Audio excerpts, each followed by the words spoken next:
La visión sesgada de la realidad. Hola, mi nombre es Ahuiza Natán. Es asombroso cómo desde poco antes de principios de este siglo se han esforzado las élites globalistas por cambiar no solo la lógica y el sentido común por teorías que rayan en la ridiculez. No solo es lo ofensivo que puede resultar para una mente coherente, por ejemplo, las tesis de la ideología de género que tanto defienden los siervos de Soros, sino la manera sistemática como están tratando de trastornar la mente de los niños y jóvenes con historias absurdas que muestran como profundas tesis intelectuales realidades inexistentes. Es en este campo en que se encuentra lo que llaman la memoria histórica. Partamos de la base de quienes lideran el engaño cultural tienen como fundamento el gnosticismo, y los gnósticos son grandes racionalizadores, que es la capacidad de usar la razón para argumentar tesis preconcebidas, desconociendo o desvirtuando los hechos evidentes de una realidad concreta. Lo que este nuevo movimiento del llamado, entre comillas, progresismo, que ahora se ampara bajo la cobija de las leyes que parten de la desprestigiada economía naranja, lo que este movimiento busca es reescribir la historia para que las nuevas generaciones crezcan con una información manipulada por ellos a conveniencia. Si hoy en día vemos jóvenes que creen que, por ejemplo, las FARC son un grupo de campesinos indefensos que luchan contra la tiranía burguesa de unos millonarios opresores, a pesar que tal vez vieron o alcanzaron a vivir las angustias de sus mismos padres en las épocas donde las FARC imponía el terror con gran descaro durante el mandato de Pastrana, si esos jóvenes que están tan cerca a la realidad histórica ya están engañados, ¿cómo serán los jóvenes de una próxima generación?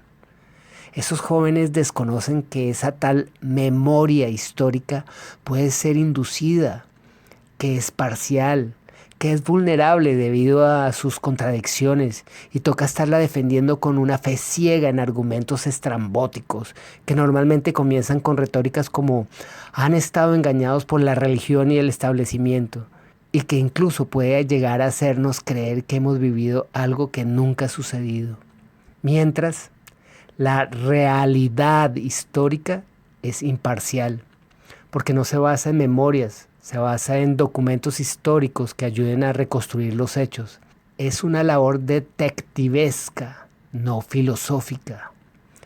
Voy a poner un ejemplo de la llamada memoria histórica. Se habla de más de 4.000 militares implicados en falsos positivos. Se crea una teoría. Uribe presionó tanto a los militares que estos, para generar cifras y lograr ascensos, cometieron asesinatos de civiles que hicieron pasar por guerrilleros. Esa teoría se apoya en el testimonio real de una persona, la cual se toma como referencia, y todos esos militares van presos acusados de falsos positivos. ¿Qué dice la realidad histórica? Sin llegar a un análisis de juicio, se encuentra que solo el 4% de los militares juzgados por falsos positivos tienen un caso real. El otro 96% están presos por acusaciones contradictorias de testigos de dudosa credibilidad debido a sus antecedentes, procedencia, cronologías de ubicación, etc. ¿Qué hace la memoria histórica? Sin ningún argumento real crea otra teoría. Los testigos verdaderos tienen miedo de testificar. Y sin ningún recurso técnico creíble se inventa un sistema que legitimice su mentira. Es donde aparece la JEP, ofreciéndole a ese 96% de militares inocentes la posibilidad de recobrar su libertad con solo confesar que sí cometieron esos crímenes. O continuar en la cárcel por muchos más años.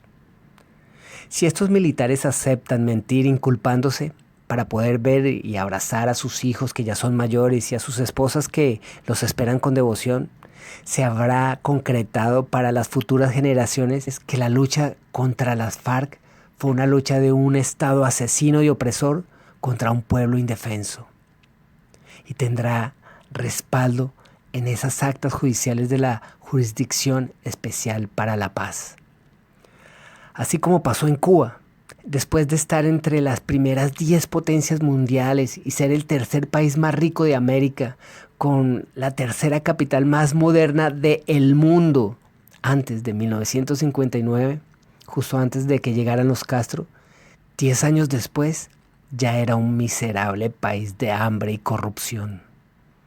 Pero la memoria histórica nos ha hecho creer que los Castro llegaron a Cuba para liberarla de una tiranía y argumentaron teorías como que eran el burdel de los Estados Unidos. Sin embargo, los hechos históricos muestran que tuvieron el primer presidente negro en el mundo dentro de una sociedad de mayoría blanca y con las tasas de analfabetismo más bajas de América Latina, entre muchas otras cosas, según lo que muestran los documentos. Cuba era un paraíso antes del cáncer del comunismo.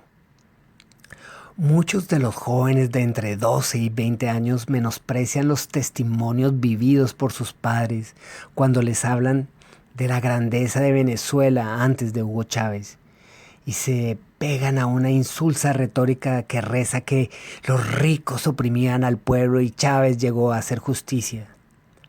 A diferencia de en Colombia, los venezolanos sí eran realmente ricos, tanto hasta que los pobres contrataban a colombianos para que les hicieran las labores de limpieza en sus casas. Esos son los hechos.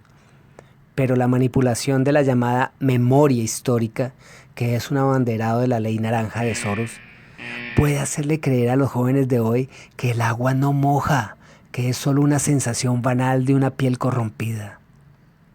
Solo Dios puede salvar a Colombia. Volvámonos a Él. Gracias.